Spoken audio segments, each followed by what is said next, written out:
প্রিয় শিক্ষার্থীরা, আশা করি ভালো আছে। আমিও ভালো আছি। এই করোনাকালীন সময়ে সবাই আশা করছি বাড়িতে আছি, নিরাপদে আছি। তো আমরা এখন কিন্তু করোনাকালীন একটু বিপজ্জনক অবস্থায় অবস্থান করছি, কারণ বহির্বিশ্বে এখনো করোনার প্রাদুর্ভাব রয়ে গেছে, কিন্তু বাংলাদেশেও করোনার প্রাদুর্ভাব রয়ে গেছে। তো এমন অবস্থায় আমাদের বাড়িতে থাকতে হবে, নিরাপদে থাকতে হবে এবং স্বাস্থ্যবিধি মেনে চলতে হবে। তো আমি Narayanganj high school and college Narayanganj high school and college আয়োজিত অনলাইন শ্রেণী কার্যক্রম তোমাদের স্বাগত জানাচ্ছি। আমরা গত ক্লাসে শিখেছিলাম উৎপাদন ব্যবস্থাপনা ও বিপণন বিষয়ে দ্বিতীয় পত্রের উপর। দ্বিতীয় পত্রের বিষয় ছিল বিপণনের সমসাময়িক বিষয়াবলী। আজকেও তার ব্যতিক্রম নয়, আজকেও আমরা দ্বিতীয় পত্রের উপরে একটি আলোচনা করব, আর সেটি হচ্ছে উৎপাদন ব্যবস্থাপনা ও বিপণন দ্বিতীয় পত্র বিপণনের সমসাময়িক বিষয়াবলী। আমরা গত ক্লাসে শিখে নিয়েছিলাম আমরা পরিকল্পিত বিপণন কি, পরিকল্পিত বিপণনের বৈশিষ্ট্য, পরিকল্পিত বিপণনের সুবিধা এবং পরিকল্পিত বিপণনের অসুবিধা। আজকে আমরা শিখবো। তো তার আগে তোমাদের বলে দিচ্ছি, আমাদের যেহেতু অনলাইন কার্যক্রমের মোটামুটি সবার সিলেবাস কমপ্লিট হয়ে গেছে, তো আমাদের শ্রেণী পরীক্ষা আমরা যেহেতু দ্বাদশ শ্রেণীতে এখন উঠে গেছি, তো আমাদের সামনে বি টেস্টের আগে আমাদের একটি সিটি পরীক্ষা বা মাসিক পরীক্ষা হবে। তো আমরা আশা করছি সবাই আমরা এই পরীক্ষাটাতে অবশ্যই অংশগ্রহণ করবো, এবং গতবারের মতোই আমাদের বাড়িতে বসেই এই পরীক্ষা অংশগ্রহণ করতে হবে। তো আমরা যেহেতু বাড়িতে বসেই পরীক্ষা অংশগ্রহণ করবো, তাই আমাদের সিলেবাসগুলো আমাদের কমপ্লিট করতে হবে। তো আমরা সিলেবাস কমপ্লিটের শেষ পর্যায়ে চলে এসেছি। তো তোমরা আশা করছি সিলেবাসটা পুরো বাড়িতে বসে কমপ্লিট করবে এবং পরীক্ষা অংশগ্রহণ করবে। তো আমাদের তোমরা জানো যে আমাদের সিটি পরীক্ষা সেটা 40 মার্কের উপরে হয়, আর মোট নম্বর থাকে 40, এবং সেটাতে আমাদের সময় হচ্ছে 1 ঘন্টা 20 মিনিট। যদিও আমরা বাসায় বসে পরীক্ষা দিব, আমরা অবশ্যই 2 ঘন্টা পরীক্ষা দিব না, আমরা 1 ঘন্টা 20 মিনিটেই পরীক্ষা দিব, এবং সুশৃঙ্খলভাবে শৃঙ্খলতা বজায় রেখে আমরা যেভাবে ক্লাসগুলোতে পরীক্ষা দিই সেভাবে বাসায় বসে পরীক্ষা দিব, এবং সব প্রশ্নের অ্যান্সার দেওয়ার চেষ্টা করবো। তো আমরা আজকে যে বিষয়টি নিয়ে আলোচনা করবো সেটি হচ্ছে উৎপাদন ব্যবস্থাপনা বিপণন দ্বিতীয় পত্র। তো আজকে যে বিষয় নিয়ে আলোচনা করবো আমি তোমাদের বলে তুলে দিচ্ছি, তোমরা একটু চোখ বুলিয়ে নাও। আমরা আজকে শিখবো বিভাগীয় বিপণীমালার কি। বিপণীমালার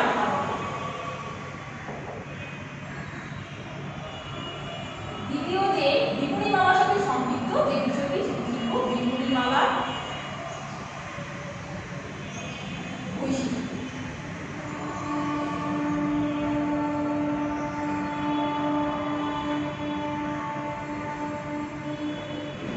দ্বিতীয় যে অংশটি শিখবো সেটি হচ্ছে বিপণীমালার সুবিধা, এবং চতুর্থ যে বিষয়টি শিখবো সেটি হচ্ছে বিপণীমালার অসুবিধা।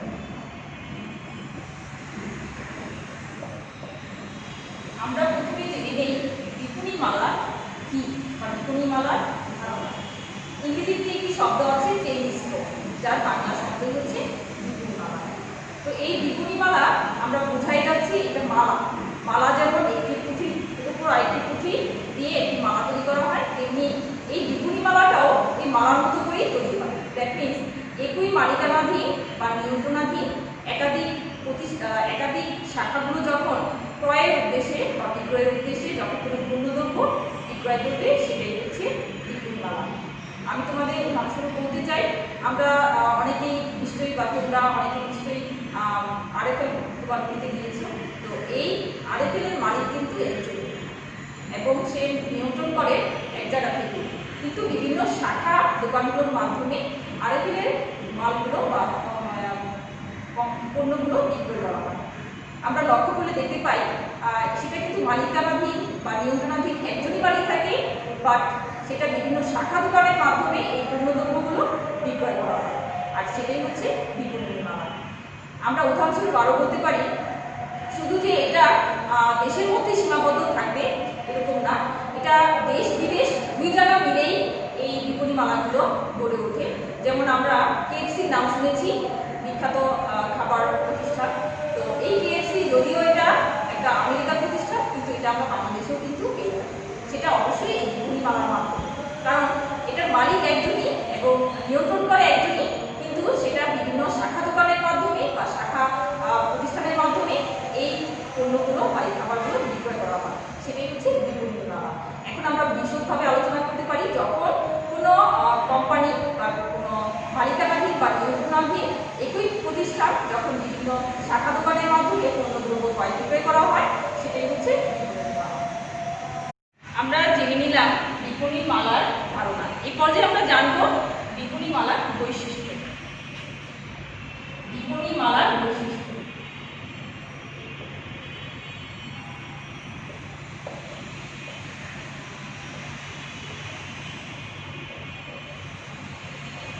এই যে বিপণী মালা, তার কিছু বৈশিষ্ট্য রয়েছে। তো এই বৈশিষ্ট্যের ভিত্তিতেই বিপণী মালাগুলো প্রতিষ্ঠিত হয়ে থাকে। তো আমরা প্রথমে জেনে নেই বিপণী মালার প্রথম বৈশিষ্ট্য হচ্ছে একাধিক শাখা।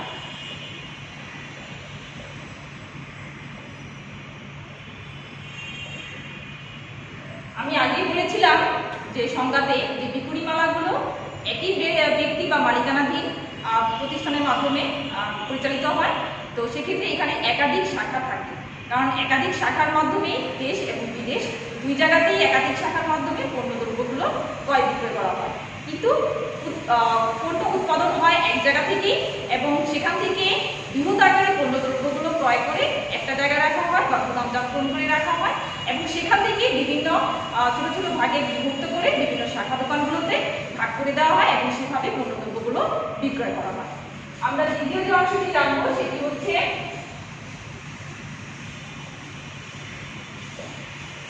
একই মালিকানা ও ব্যবস্থাপনা।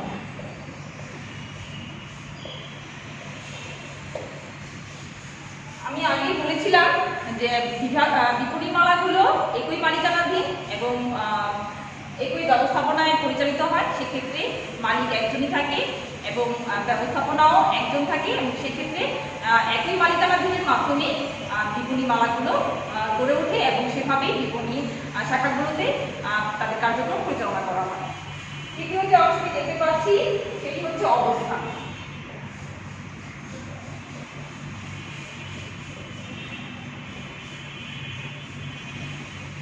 এই বিপণী মালাগুলো বিভিন্ন জায়গায় অবস্থিত হয়, বিশেষ করে শহরের প্রাণকেন্দ্রগুলোতে বা বড় বড় শহরগুলোতে এই বিপণী মালাগুলো প্রতিষ্ঠিত হয়।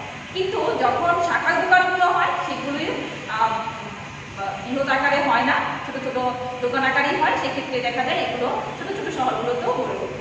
তো অবস্থানের ভিত্তিতে বলা যায় এটা দেশ এবং বিদেশ দুই জায়গাতেই এটা অবস্থান করে থাকে। চতুর্থ যে অংশটি দেখতে পাচ্ছি সেটি হচ্ছে পণ্যের প্রকৃতি। যেহেতু পণ্যগুলো এক জায়গা থেকে উৎপাদিত হয়, তো সেক্ষেত্রে পণ্যের প্রকৃতি মান একই থাকে, সেখানে মানের কোনো পরিবর্তন হয় না, মানটা একই থেকে বিভিন্ন শাখা দোকানগুলোতে সেইভাবে বিক্রয় করা হয়। তো পণ্যের প্রকৃতি এবং দেখা যায় বাহিরে যে পণ্যগুলো বিক্রয় করা হবে বা দেশে যে পণ্যগুলো বিক্রয় করা হবে সেই পণ্যের মান একই থাকে। এই জন্য বলতে পারি আমরা পণ্যের প্রকৃতিটা একই রকম থাকে। পঞ্চম যে অংশটি দেখতে পাচ্ছি সেটি হচ্ছে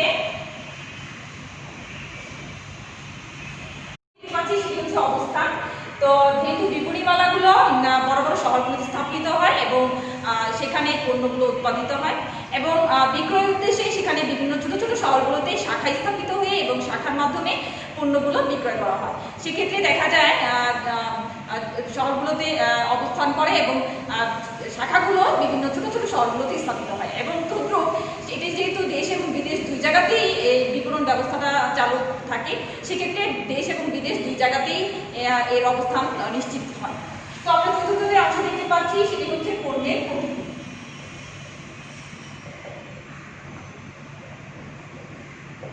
যেহেতু বিপণী মালা একটি বৃহৎ আকারের ব্যবসা প্রতিষ্ঠান বা বৃহদায়তন ব্যবসা প্রতিষ্ঠান, সেক্ষেত্রে এখানে বিভিন্ন রকমের পণ্য উৎপাদিত হয় এবং বিক্রয় করা হয়। তো সেক্ষেত্রে আবার দেখা যায় এটা দেশ এবং বিদেশ দুই জায়গাতেই পণ্যগুলো বিক্রয় করা হয়, সেক্ষেত্রে পণ্যের মান একই থাকে। দ্যাট মিনস মান যেটা সেটা দেশ এবং বিদেশ দুই জায়গাতেই একই থাকে, এবং বিভিন্ন শাখাতে যখন আমরা লটে ভাগ করে বিক্রয় করি তখন তার মানও একই রাখে, কারণ তারা মানের কোনো পরিবর্তন করে না। তারা এক জায়গা থেকে উৎপাদিত করে তারপর তারা বিভিন্ন গুদামে রেখে সেই পণ্যগুলো সংরক্ষণ করে রেখে তারপর বিভিন্ন শাখাগুলোতে ভাগ করে তারা বিক্রয় করে। এবং পঞ্চম যে অংশটি দেখতে পাচ্ছি সমরূপ বিন্যাস।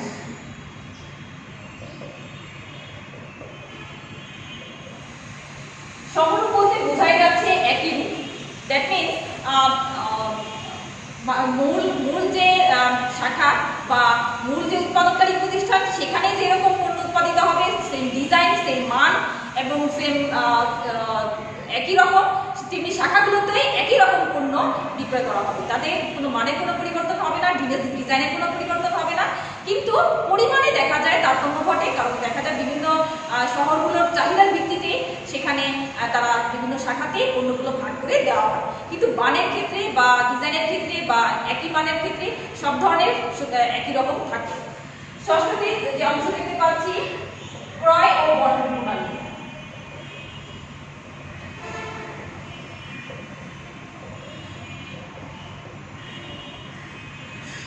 ক্রয় ও বন্টন প্রণালী, বিপণী মালাগুলো যেহেতু একটি বৃহদায়তনিক ব্যবসা প্রতিষ্ঠান, সেক্ষেত্রে পণ্যগুলো যখন উৎপাদিত হয় এবং একই সাথে অনেক পণ্য একসাথে ক্রয় করা হয় এবং ক্রয় করে সেটা গুদামজাত করে সংরক্ষণ করা হয়, এবং বন্টন প্রণালীর ক্ষেত্রে বিভিন্ন শাখাগুলোতে তাদের চাহিদার ভিত্তিতে, তাদের মানের ভিত্তিতে, চাহিদার ভিত্তিতে তাদের পণ্যগুলো বন্টন প্রণালীতে অংশগ্রহণ করা হয়।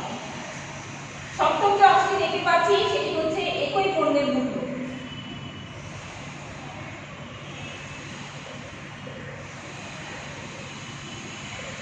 যেহেতু পণ্যগুলো একই ধরনের হয়ে থাকে তো মূল্যের ক্ষেত্রেও একই রকম হয়, সেখানে মূল্যের কোনো তারতম্য ঘটে না, কিন্তু ক্ষেত্র বিশেষে দেখা যায় যখন বাহিরে কোনো পণ্য বিক্রয় করা হয় সেক্ষেত্রে মূল্যটা একটু তারতম্য হতে পারে, সেখানে দেশের ক্ষেত্রে একটু তারতম্য হতে পারে, কিন্তু দেখা যায় একই দেশে যখন আমাদের পণ্যগুলো বিক্রয় করা হয় বা শাখাগুলোতে পণ্যগুলো ভাগ করা হয় তো তখন দেখা যায় পণ্যের মূল্য একই থাকে।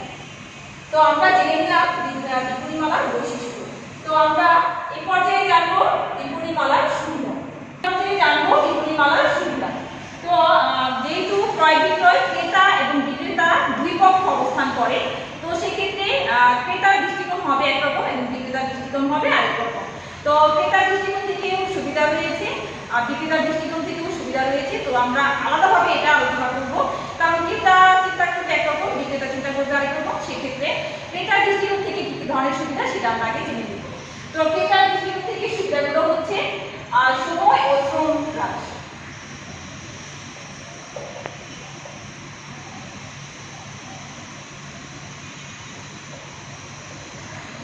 যেহেতু বিপণী মালাগুলো অনেক ধরনের পণ্য সেখানে থাকে, তো সেক্ষেত্রে ক্রেতা সহজেই বিপণী মালাগুলোতে ঢুকে তার পণ্যটি সহজেই নিতে পারে। অনেক সময় দেখা যায় সে পণ্যটি কিনতে চাচ্ছে, বাট তার দেখা যায় অনেক সময় সে মূল জায়গা থেকে না গেলেও বা বিপণী মালার যে প্রধান শাখা সেখান থেকে না গিয়ে বা প্রধান কার্যালয় সেখানে না গিয়েও সে শাখা দোকানগুলোতে তার চাহিদা সে মেটাতে পারে। তো সেক্ষেত্রে তাকে বড় বড় সভাগুলোতে অবস্থান করতে হয় না, তার সন্নিকটেই সে পেয়ে যায়। তো সেক্ষেত্রে তার সময় এবং শ্রম দুটি হ্রাস পেয়ে থাকে, কারণ দেখা যায় দূরে যখন যে সে অবস্থান করবে তো সেক্ষেত্রে সময় বেশি লাগবে এবং সময় বেশি লাগবে এবং শ্রমও বেশি লাগবে। তো সেক্ষেত্রে সে যদি সেটা হাতের নাগালে পেয়ে যায় তো তার শ্রম এবং সময় দুটি কম লাগবে। তো দ্বিতীয় যে অংশটি দেখতে পাচ্ছি দর কষাকষি হতে সুবিধা।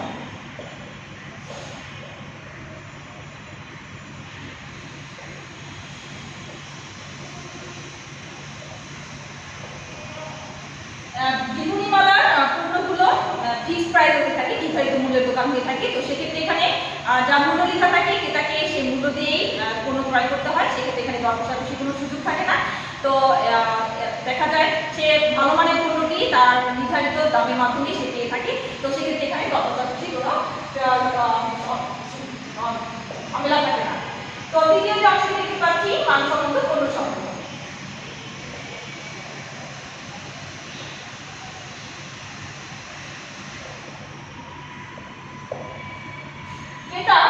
যেহেতু নির্ধারিত মূল্যের দোকানে গিয়ে থাকে এবং বিভিন্ন শাখার দোকান বা মূল দোকান থেকে তার পণ্যগুলো সে সহজে পেয়ে থাকে এবং সেক্ষেত্রে পণ্যগুলো যেহেতু বিপণীমালায় তৈরি করা হয়, তো সেক্ষেত্রে তাদের মানটা অটুট থাকে, তো ক্রেতাও মানসম্মত পণ্যগুলো পেয়ে থাকে। তারা তাদের নির্ধারিত মূল্যের মাধ্যমে সেই মানসম্মত পণ্যগুলো পেয়ে থাকে, মানের কোনো তারতম্য ঘটে না।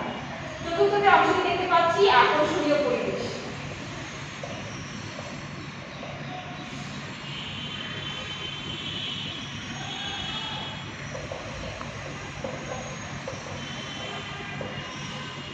বিপণীমালাগুলো বিভিন্ন শাখা দোকান হোক বা মূল দোকানটি হোক, সেগুলো বিভিন্ন আকর্ষণীয়ভাবে তৈরি করা হয়।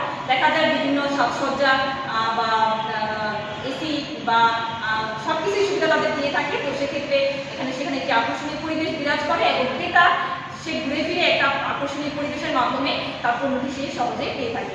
এবং দেখা যায় সুসজ্জিত, এই দোকানগুলো সুসজ্জিত করা হয় এবং যাদেরকে তারা সহজে আকৃষ্ট হতে পারে এবং তাদের মনোরম পরিবেশে তারা তাদের পণ্যগুলো সংগ্রহ করতে পারে। পঞ্চম যে অংশটি দেখতে পাচ্ছি সামাজিক মর্যাদা বৃদ্ধি।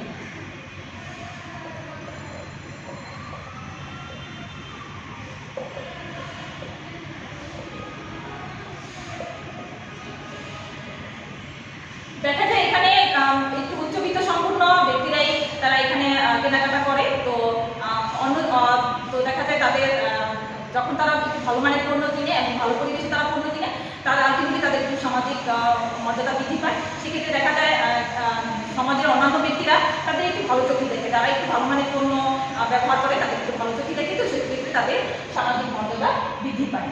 তো আমরা দেখে নিলাম যে ক্রেতার দৃষ্টিকোণ থেকে এই ধরনের সুবিধাগুলো বিপণীমালা থেকে তারা পেয়ে থাকে। জেনে নিব বিক্রেতার দৃষ্টিকোণ থেকে কি ধরনের সুবিধা রয়েছে। প্রথমে আমরা জেনে নিই ব্র্যান্ড পরিচিতি।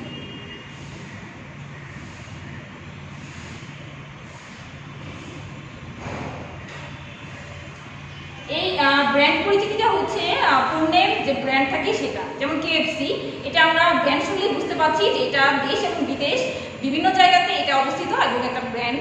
আবার যেমন বাংলাদেশে অবস্থিত আছে সেগুলো হচ্ছে আড়ং, তারপরে হচ্ছে এগুলা RFL, এগুলো হচ্ছে নির্দিষ্ট ব্র্যান্ড। এই ব্র্যান্ডের মাধ্যমে তাদের পরিচিতি তারা দিয়ে থাকে এবং এই একই তারা কিন্তু দেখা যায় বিভিন্ন শাখাগুলোতে তাদের নামের কোনো পরিবর্তন হয় না, তারা একই ব্র্যান্ডে পরিচয় দিয়ে তারা একই ব্র্যান্ডের হিসেবে তারা তাদের পণ্যগুলো বিক্রয় করে থাকে।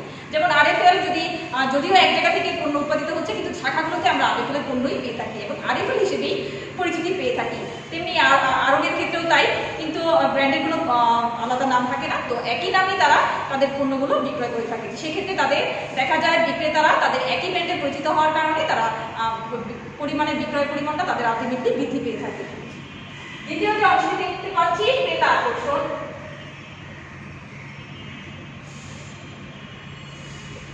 আমি আগেই বলেছিলাম যেহেতু বিপণীমালাগুলো যদি সুসজ্জিত করা হয়, তো সেই ক্ষেত্রে দেখা যায় ক্রেতারা অবশ্যই এখানে আকর্ষিত হয়। তারা আকর্ষিত হয়েই তারা বিভিন্ন পণ্য ক্রয় করতে আসে এবং সুসজ্জিত হওয়ার কারণে তারা আকর্ষিত হয়ে পণ্য ক্রয় করে এবং দেখা যায় তারা একটা ভালো পরিবেশে তাদের পণ্যগুলো পেয়ে থাকে। তৃতীয় যে অংশটি দেখতে পাচ্ছি স্থায়ী গ্রাহক।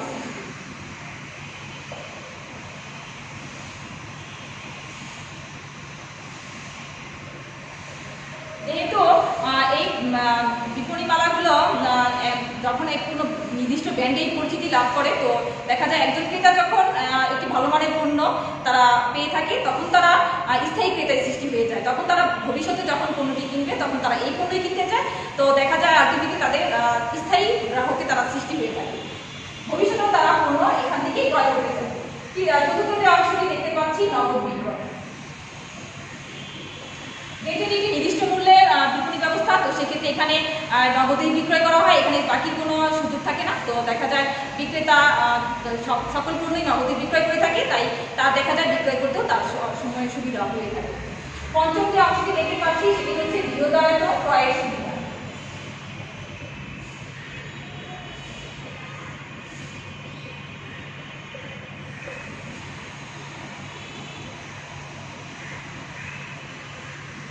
যেহেতু এখানে বিভিন্ন শাখা বিদ্যমান থাকে বিপণীমালাগুলোতে, তো দেখা যায় কোনো ক্রেতা যদি বেশি পণ্য ক্রয় করতে চায়, তো সেক্ষেত্রে বা কোনো বিক্রয় কর্মী যদি তার পরিমাণে বেশি বিক্রয় করতে চায়, সেক্ষেত্রে সে বেশি পরিমাণে বিক্রয় করতে পারে, তার এই ধরনের সুবিধাগুলো সে গ্রহণ করতে পারে। তো দেখা যায় বিরোধতা ক্রয়ে তাদের সুবিধা রয়েছে, কারণ দেখা যায় ক্রয় তো এক জায়গা থেকে হয়ে থাকে এবং সেটা গুদামজাতকরণ করে সংরক্ষণ করা হয়, কিন্তু বিভিন্ন শাখাগুলিতে বিক্রয়ের উদ্দেশ্যে তারা ছোটো ছোটো লটে ভাগ করে বিক্রয় করা হয়।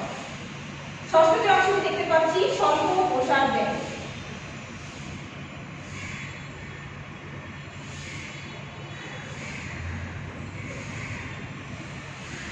যেহেতু আমি আগে বলেছি এখানে নির্দিষ্ট পণ্যের দোকান এবং মানও একই, তো সেক্ষেত্রে যখন ক্রেতা আকর্ষিত হয়ে কোনো পণ্য ক্রয় করে এবং সেটা সে যদি 100% তার মানের দিক থেকে পেয়ে থাকে, তখন সে আলটিমেটলি সে পণ্যটি ভবিষ্যতে ক্রয় করতে চায়।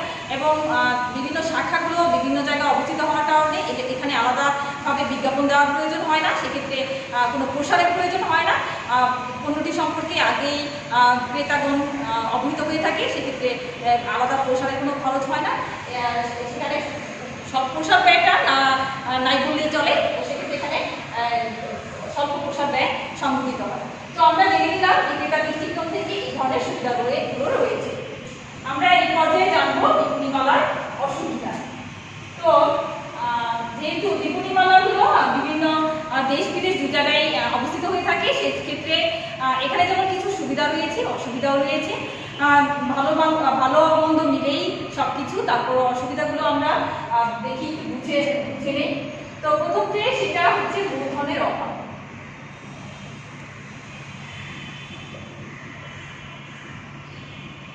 দেখা যায় বিপণীমালাগুলো বৃহৎ আকারের একটি ব্যবসা প্রতিষ্ঠান, তো সেক্ষেত্রে দেখা যায় এখানে সুসজ্জিত করা এবং বিভিন্ন শাখা পরিচালনা করার জন্য অনেক মূলধনের প্রয়োজন হয়। দেখা যায় পর্যাপ্ত মূলধন না থাকার কারণে অনেক সময় বিপণীমালাগুলো সঠিকভাবে পরিচালনা করা সম্ভব হয় না। তো সেক্ষেত্রে আমরা বলতে পারি এখানে মূলধনের অভাব রয়েছে। তো মূলধনের অভাবের কারণে অনেক সময় বিপণীমালাগুলো বিভিন্ন সমস্যার সৃষ্টি হয়। দ্বিতীয় যে অংশটি দেখতে পাচ্ছি অত্যাধিক পরিচালন ব্যয়।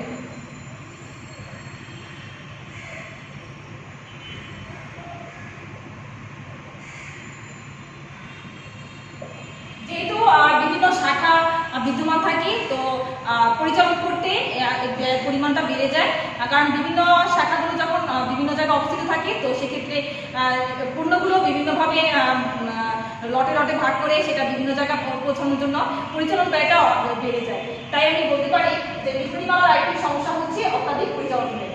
তৃতীয় যে অংশটি দেখতে পাচ্ছি উচ্চ মূল্য। বিপণীমালাগুলো বিভিন্ন সুসজ্জিত হওয়া, কর্মচারীর বেতন, সুসজ্জিত খরচ এবং বিভিন্ন খরচের কারণে সেটার পণ্যের মূল্য অধিক হয়ে যায়। কারণ দেখা যায় নর্মাল যে পণ্য তার চাইতে বিপণীমালার যে পণ্যগুলো আলটিমেটলি সেখানে বেড়ে যায়, দাম বেড়ে যায় এবং সেখানে ভ্যাট দিতে হয়। তো যার কারণে পণ্যের মূল্যটা উচ্চই হয়ে থাকে। চতুর্থ যে অংশটি দেখতে পাচ্ছি প্রশাসনিক জটিলতা।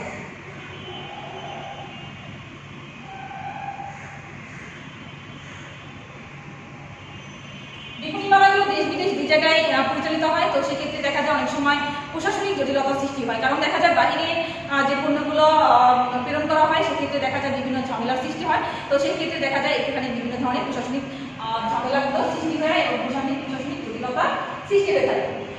পঞ্চম যে অংশটি দেখতে পাচ্ছি সেটি হচ্ছে ব্যক্তিগত সম্পর্কের অভাব।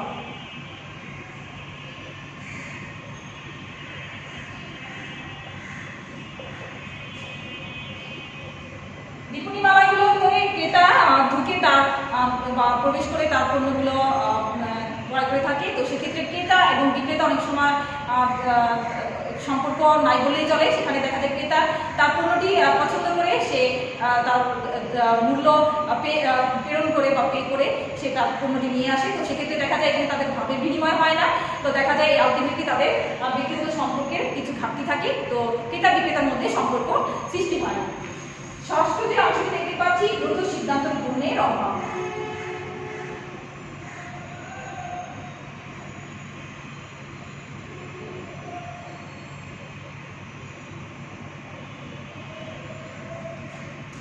দেখা যায় কোনো পণ্য যদি কোনো ত্রুটি হয়, তো সেক্ষেত্রে বিভিন্ন জায়গায় বিভাগ থাকার কারণে দ্রুত সিদ্ধান্ত নেওয়া সম্ভব হয় না।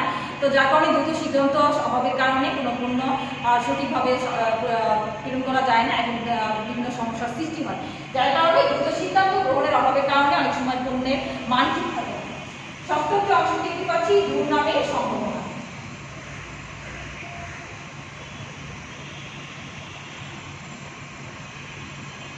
অনেক সময় দেখা যায় কোনো একটি শাখাতে যদি কোনো ধরনের কোনো প্রতিবন্ধকতা সৃষ্টি হয় বা কোনো দুর্নাম হয়ে থাকে, তো দেখা যায় পুরো বিপণীমালায় এই দুর্নাম ছড়িয়ে পড়ে। তো সেক্ষেত্রে দেখা যায় একটা শাখার ক্ষেত্রেই একটা শাখার জন্য পুরো ব্র্যান্ডের পুরো দুর্নাম হয়ে যায়, সেক্ষেত্রে দেখা যায় দুর্নামের সম্ভাবনাটা বেশি থাকে। অষ্টম যে অংশটি দেখতে পাচ্ছি নমনীয়তার অভাব।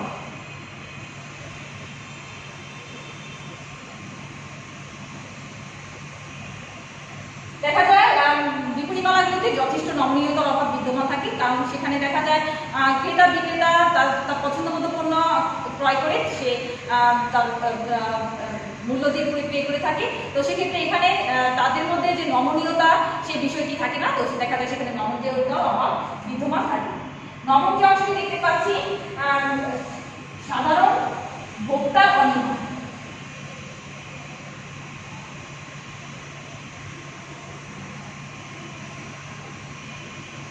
দেখা যায় সাধারণ যে ভোক্তাগুলো থাকে বা ক্রেতাগুলো থাকে, তারা এত মূল্য এবং তারা অনেক সময় হয়রানির কারণে তারা পণ্যগুলো কিনতে চায় না, তারা পণ্য দিয়ে অনীহা প্রকাশ করে। তো দেখা যায় বেশিরভাগ ক্ষেত্রেই মূল্য বেশি হওয়ার কারণে এবং দেখা যায় হয়রানির কারণে তারা বিপণীমালা থেকে পণ্য ক্রয় করতে চায় না।